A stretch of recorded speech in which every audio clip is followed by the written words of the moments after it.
এখন বলো তোমার কে বাঁচাবে? সে কি আর আল্লাহ বাঁচাবে বলতে পারবে না? আল্লাহ বিশ্বাস করে না। তখন সে বলে, মুহাম্মদ, আমি শুনেছি তোমার উম্মতেরা তোমাকে বলে রহমতুল লিল আলামিন। সুরে বলে না সুবহানাল্লাহ। তুমি নাকি দয়াল নবী, তোমার চরিত্র নাকি উত্তম চরিত্র। আমারও তো বাঁচাইবার মধ্যে কেউ নাই, তুমি যদি আমারা মাফ করে দাও তাহলে আমি মাফ পাবো।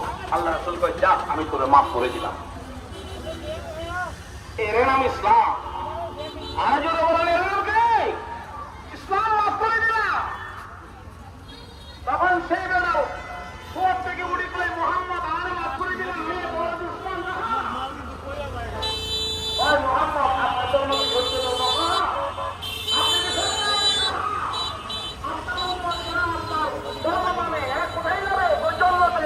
আমি কি জাহান্নামে যাবো? তুমি জান্নাতে যাচ্ছ? আমি জান্নাতে যাবো। ওই মন্ত্র বানা।